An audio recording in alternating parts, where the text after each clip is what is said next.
बढ़ते आगे देवास से खबर, जहां पर एनडीटीवी की खबर का बड़ा असर हुआ है। निगम के अधिकारियों ने मुक्ति धाम का दौरा किया। गीली लकड़ी और कम वजन को लेकर निर्देश दिए हैं। गीली लकड़ी को सूखने के लिए बाहर रखवाया है और कम वजन के कंडे को भी चेक किया है।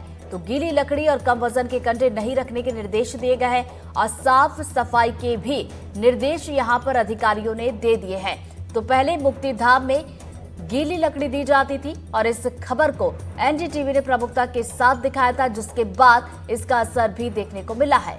तो आपको बता दें कि निगम के अधिकारियों ने मुक्ति धाम का दौरा किया और उसके बाद जरूरी दिशा निर्देश यहां पर दे दिए गए हैं। एनडीटीवी की टीम पहुंची है देवास के मुक्ति धाम पर, जहां पर एनडीटीवी ने कुछ दिनों पहले खबर दिखाई थी, जहां पर लकड़ी गीली थी, कंडे कम वजन के थे। आज यहाँ पर एनडीटीवी की खबर का असर हुआ है। देखिए किस तरह से ये देवास का मुक्ति धाम है। यहाँ पर देवास शहर के सभी शव यहाँ पर जलने के लिए आते हैं। देवास शहर का मात्र एक मुक्ति धाम है। देखिए किस तरह से हम अपने दर्शकों को दिखाते हैं। यहाँ का जो कचरा पेटी है नीचे से सड़ चुकी है, लेकिन अभी तक नगर निगम की निगाहों में ये नहीं आई है। नगर निगम इनको आज भी अच्छा बोल रही हैं। एक बड़ी खबर ये हुई कि नगर निगम देवास एनडीटीवी ने जब एक खबर दिखाई थी, यहाँ पर जो लकड़ी है, जो गीली लकड़ी थी, जिससे शव जलाने में टाइम लगता था, यहाँ के लोगों ने शिकायत की थी। इसके बाद एनडीटीवी ने खबर को प्राथमिकता से दिखाई थी और एनडीटीवी खबर का असर हुआ है। देवास के पार्षद और नगर निगम के अधिकारी यहाँ पर पहुंचे हैं और गीली लकड़ियों को बाहर निकाला सुखाने के लिए। और आज यहाँ पर जो लकड़ी देख रहे हैं आप, एनडीटीवी खबर का असर हुआ है।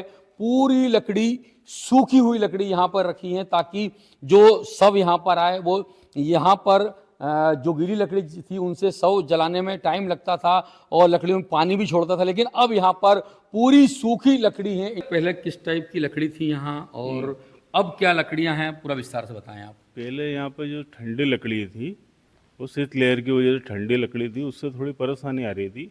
अब व्यवस्थित है बिल्कुल और सभी लकड़ी सूखी है यहाँ पे और अच्छे से सौदा किया जाता है। कंडे की बात करें तो कंडे पहले कैसे था, अभी कैसे कंडे में सुधार हुआ? कंडे व्यवस्थित आ रहे हैं और अब गाड़ी काटा होके आती है, उस हिसाब से कंडे आते हैं और उन्हीं कंडों को यहाँ पे सौदा में दिया जाता है। देखिए किस तरह से एनडीटीवी का खबर का असर हुआ है। देवास शमशान घाट में जहाँ पर पहले गीली लकड़ी ठेकेदार द्वारा लाई जाती थी और जहाँ सबको जलने में काफ़ी समय लगता था, वहीं कंडे की बात करें तो कंडा यहाँ पे पहले 1.5 किलो का था और 9 रुपये में दिया था, लेकिन अब एनडीटीवी खबर के बाद यहाँ पर कंडे भी व्यवस्थित आए हैं और यहाँ पे नगर निगम के अधिकारी, कर्मचारी और कई पार्षद भी यहाँ पर आए हैं। उन्होंने देखा है जो गीली लकड़ियाँ थी उनको बाहर सुखवानी और अब यहाँ पर सूखी लकड़ी आ चुकी हैं।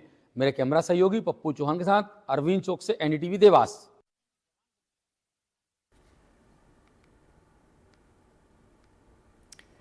तो देखिए बड़ी खबर आपको बताएंगे, लेकिन उसके पहले बता दें, देखिए ये तस्वीरें हम आप तक पहुंचा रहे थे। देवास की तस्वीर जहां पर गीली लकड़ी और कम वजन के कंडे रखे जा रहे थे, जिसको लेकर नगर निगम की टीम पहुंची और निर्देश दिए गए।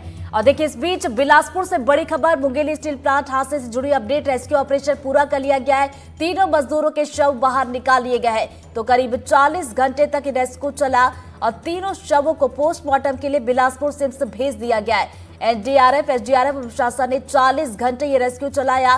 तो एक बड़ी अपडेट सामने निकल कर आ रही मुंगेली स्टील प्लांट से जुड़ी हुई, जिसमें देखिए रेस्क्यू ऑपरेशन जो चल रहा था 40 घंटे तक करीब ये रेस्क्यू ऑपरेशन चला और उसके बाद जाकर मजदूरों को बाहर निकाला। लेकिन दुख की बात है कि तीनों मजदूरों के शव बाहर निकाले गए हैं। तो 40 घंटे तक ये रेस्क्यू चला। एनडीआरएफ, एसडीआरएफ और जिला प्रशासन की टीम मौके पर मौजूद थी और लगातार कोशिश की जा रही थी कि जल्द से जल्द मजदूरों को बाहर निकाल लिया जाए, लेकिन शायद देर हो गई और 3 मजदूर, उनके शव यहां से बाहर निकले हैं, जिन्हें बिलासपुर सिम्स भेज दिया गया है।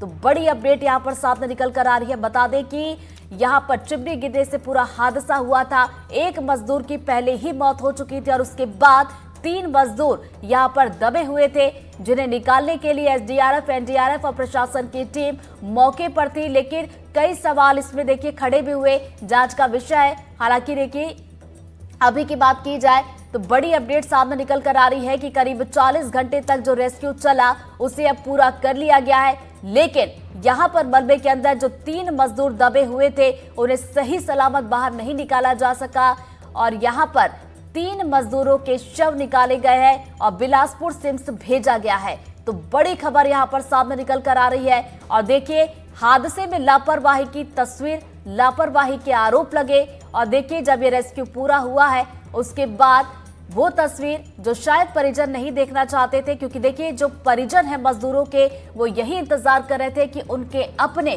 सही सलामत मलबे से बाहर निकले, लेकिन ऐसा नहीं हो पाया। ज्यादा जानकारी के साथ हमारे सहयोगी जुल्फिकार हमारे साथ जुड़ गए, सीधा उनका रुख करेंगे। जुल्फिकार, हादसा हुआ लापरवाही की वजह से, लेकिन बड़ी बात यह है कि रेस्क्यू के दौरान भी लापरवाही की कई तस्वीरें आई और अब देखिए 3 मजदूरों के शव बाहर निकले हैं। जिस तरीके से ऑपरेशन चल रहा था उससे पहले ही आशंका व्यक्त की जा रही थी कि जिस जो लोग दबे हुए हैं, जितनी पहले संख्या ज्यादा आ रही थी, फिर उसके बाद जब लोगों की काउंटिंग की गई तो ये कहा जा रहा था 3 से 4 लोग उसमें दबे हुए हैं।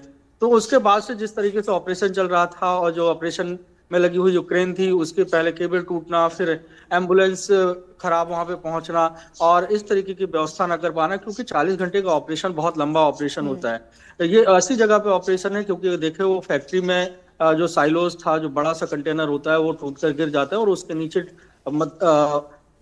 मजदूर मौजूद रहते हैं।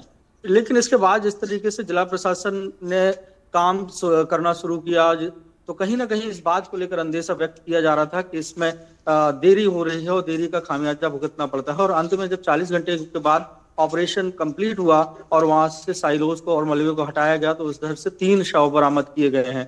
और इसके पहले भी अगर देखें तो जब हादसा हुआ था उसके तुरंत बाद जो घायल व्यक्ति को रेफर किया गया था और उस अस्पताल पहुंचते पहुंचते उसने दम तोड़ दिया था। तो अब इस पूरे मामले में अगर देखें तो 4 लोगों की अब तक मौत हो चुकी है